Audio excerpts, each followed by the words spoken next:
ہر مفسر نے یہی گفتگو کی ہے، لیکن ابن کثیر جو ہیں، علامہ ابن کثیر، تو ان کا حوالہ اس لیے دیا جا رہا ہے کہ یہ وہ تفسیر ہے کہ جو عرب ممالک میں بھی دیکھی اور پڑھی جاتی ہے۔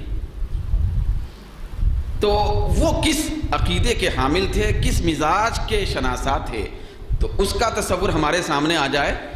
جو علمی لوگ ہوتے ہیں تو ان کی بات پھر الگ ہی ہوتی ہے۔ بھائی علمی لوگوں کا معاملہ تو الگ ہی ہوتا ہے، تو وہ تو مفسر ہیں بہت بڑے، تو وہ تفسیر بڑے نرالے انداز میں انہوں نے تحریر فرمائی، تو ابن کثیر پوری دنیا میں جانی پہچانی جاتی ہے۔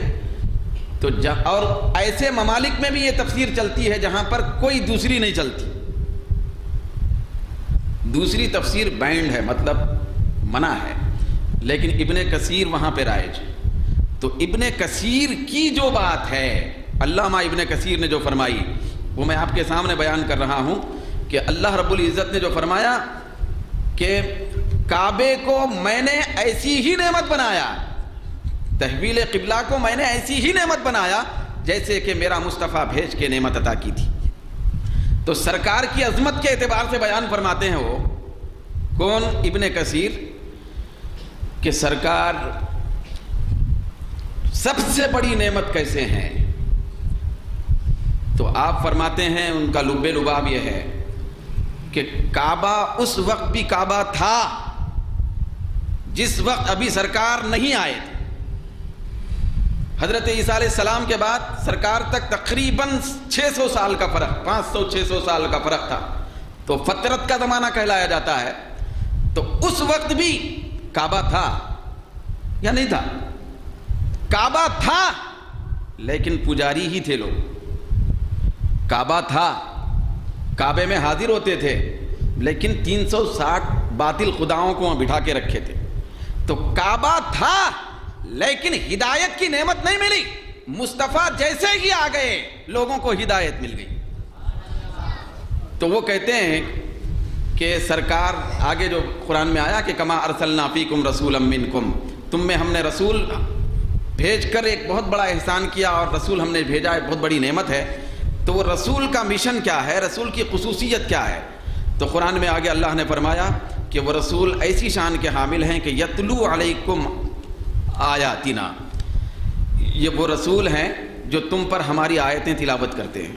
یہ ذرا تھوڑا سا غور کر کے برداشت کر کے سننے کی بات ہے، مطلب ایک کوئی جذباتی بات نہیں ہے۔ تو ایسا نہیں ہے کہ بس وہ بات جس کے اوپر ہم تھوڑا سبحان اللہ کہنے کے موقف میں آ جائیں تو بس وہ ذرا دلچسپی سے سنیں، یا جو ہے نا اگر بات ذرا روکھی روکھی دکھ رہی تو اس کو زیادہ ہمارے کان مائل نہیں ہوتے کہ سننے کی طرف، ارے بھائی ذرا تھوڑا روکھا روکھا مضمون دکھ رہا ہے تو، لیکن وہ مضمون ہمارے اعتبار سے روکھا ہے، پروردگار عالم کی بارگاہ میں وہی مضمون بہت بڑا قابل قبول ہو جاتا ہے۔ تو ایسے مضامین بھی ہیں۔ تو یہ اللہ رب العزت نے فرمایا ہم نے رسول کو تم میں بھیجا ہے، تو اس رسول کا کام کیا ہے، اس کی عظمت کیا ہے؟ تو عظمت یہ ہے کہ وہ یتلو علیکم آیاتنا، وہ تم پر ہماری آیتیں تلاوت کرتے ہیں۔ پہلی صفت، بھیجے جانے والے رسول بہت بڑی نعمت ہیں۔ کیوں نعمت ہے؟ کیسے نعمت ہے؟ کیسی شان ہے؟ کیسی خصوصیت ہے؟ کیسا کمال ہے؟ تو اللہ رب العزت خود تعارف کراتے ہوئے فرماتا ہے کہ وہ ہماری آیتوں کی تلاوت کرتے ہیں۔ تو یہ تلاوت کرتے ہیں کا جو لفظ ہے ہمارے ذہن میں اچانک آتا ہے کہ ہم کسی شعبہ حفظ کی جماعت میں جائیں مدرسے میں تو وہاں پہ بچے بھی تلاوت کرتے ہیں، مسجد میں ہم بھی تلاوت کرتے ہیں، بھائی رمضان میں مسجدیں تلاوت سے بھری ہوئی رہتی ہیں، تلاوت تو سب کرتے ہیں، لہذا یہ کوئی خاص شان تو معلوم نہیں ہو رہی کہ وہ رسول تم پر ہماری آیتوں کا تلاوت کرتے ہیں۔ لیکن یاد رکھیں ہم جو تلاوت کرتے ہیں، بڑے بڑے حفاظ تلاوت کرتے ہیں، بڑے بڑے حاملین قرآن تلاوت کرتے ہیں، بڑے بڑے مجودین تلاوت کرتے ہیں، بڑی بڑی اچھی آواز والے تلاوت کرتے ہیں، یہ سارے لوگوں کی تلاوتیں یہ سرکار کی تلاوت کے صدقے میں جاری ہوئی ہیں۔ اگر مصطفیٰ تلاوت نہ کرتے تو کسی کی زبان پر کبھی کوئی آیت تلاوت کرنے والی نہ ہوتی، کوئی تلاوت ہی نہیں کر سکتے تھے۔ تو سرکار کی زبان نے آیتوں کی تلاوت کر کے تلاوت کو آسان بنایا، تلاوت کو آسان بنایا۔ تو حضور کی تلاوت یہ امت کی تلاوت کو آسان بنانے کے لیے ہے، آسان بنانے کے لیے ہے، تو قرآن کی تلاوت کرتے ہیں۔ پھر اس کے بعد اللہ رب العزت نے فرمایا ایک تو تلاوت کرتے ہیں، دوسری شان یہ ہے کہ والحکمت ویزکیکم، دوسری شان یہ ہے کہ ویزکیکم، اور وہ تم کو پاک صاف کر دیتے ہیں۔ پہلی شان کیا ہے؟ تلاوت کرتے ہیں۔ دوسری شان یہ ہے کہ تم سب لوگوں کو پاک صاف کرتے ہیں، تمہارا تزکیہ کرتے ہیں۔ تو یہاں پر یہ ابن کثیر فرماتے ہیں، یہ جو میں جملہ آپ کے سامنے پڑھا کلمہ، اس ابن کثیر کے جملوں کو سمجھانے کے لیے کہ اللہ کے حبیب کے بارے میں اللہ رب العزت نے جو تعارف فرمایا، بیان فرمایا کہ یہ میرا نبی وہ ہے، وہ بڑی نعمت ہے۔ ایک تو یہ کہ پہلے نمبر پر یہ تلاوت کرتا ہے، دوسرے نمبر پر تم سب کا تزکیہ کرتا ہے، تم کو طہارت عطا کرتا ہے، تم کو پاکیزگی عطا کرتا ہے، تمہاری خباثتوں کو نکالتا ہے اور تمہارے اندر اچھائیوں کو بھر دیتا ہے۔ یہ اس نبی کی شان ہے۔ تو یہاں پہ ابن کثیر کہتے ہیں ذرا دیکھو کہ مصطفیٰ نے لوگوں کو کیسے پاک کر دیا۔ لوگ کیسی گندگی میں تھے؟ گندگی کا لفظ سنتے ہمارے اندر وہ عام گندگیاں آتے، وہ کم درجے کی گندگیاں ہیں۔ مثال کے طور پر پیشاب ہے، کم درجے کی گندگی ہے۔ ان گندگیوں کے مقابلے میں جو اخلاقی گندگیاں ہیں، جو دل کی گندگیاں ہیں، جو فسق و فجور کی گندگیاں ہیں، جو جاہلیت کی گندگیاں ہیں، اور جو انتہائی ہر دھرمی کی گندگیاں ہیں، تو یہ جو رذائل ہیں، رذائل کا مطلب بد اخلاقیاں، بری طبیعتیں، خباثتیں، اور ایک سے ایک غلط سوچ، غلط عقائد، غلط نظریات، غلط اعمال، یہ سارے کے سارے اخلاق رذیلہ ہیں، انہیں برے اخلاق سمجھے جاتے ہیں۔ تو ان برے اخلاق میں لوگ ایک دو سال سے نہیں، سینکڑوں سال سے ملوث تھے۔ کتنے سال سے؟ سینکڑوں سال سے ملوث تھے۔ اگر ٹوٹل کر کے دیکھیں، اگر حضرت عیسیٰ علیہ السلام کے زمانے کے بعد سے ہی لگائیں تو عیسیٰ علیہ السلام کے زمانے کے بعد سے لے کر سرکار تک تقریباً 500 چلر، یعنی تقریباً 600 سال تک لوگ جاہلیت کی خباثت میں تھے اور بے علمی کی خباثت میں تھے، برے اخلاق اپنی انتہا کو پہنچ گئے تھے، اچھے برے کی ذرہ برابر تمیز نہیں تھی، اور باپ اپنی بیٹی کو زندہ دفن کر کے اس پہ فخر محسوس کرتا تھا، چھوٹے بڑے کا کوئی مقام نہیں تھا، اور شراب عام تھی، شراب پینے کو ہی سب سے اچھا انسان سمجھنا یہ اس معاشرے کی دین تھی۔ تو ابن کثیر کہتے ہیں یہ سارے برے اخلاق جو دلوں کے تھے، جو تصورات کے تھے، جو عقائد کے تھے، جو اعتقادات کے تھے، جو نظریات کے تھے، جو اعمال کے تھے، عمل کے برے اخلاق کا عالم یہ ہے اللہ نے جس گھر کو کعبے کی صورت میں اپنا قبلہ بنا کر لوگوں کے آ کر عبادت کرنے کا مقام بنایا تھا، اس کعبے کو اپنے عملی اعتبار سے اس جاہل قوم نے 360 خداؤں کا مرکز بنایا تھا۔ اس میں ننگے آ کر ان 360 خداؤں کی پوجا کرتے تھے۔ اتنی زیادہ پستی میں گئی ہوئی قوم تھی اور بے سمجھی کی انتہا یہ تھی۔ آپ اس معاشرے کو تصور میں لا کے سوچیں کہ کیسا باپ تھا ہوگا، کیسا بڑا بھائی تھا ہوگا جو اپنے بھائی کا خون کرتے ہوئے فخر محسوس کرتا تھا، بچی کو زندہ دفن کرتے ہوئے فخر محسوس کرتا تھا۔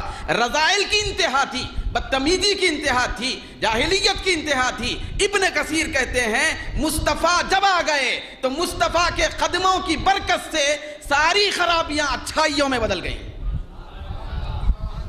پھر یہ برکت کا لفظ ہے، آپ یاد رکھیں، ابن کثیر کھول کے دیکھیں گے تو برکت کا لفظ ہے۔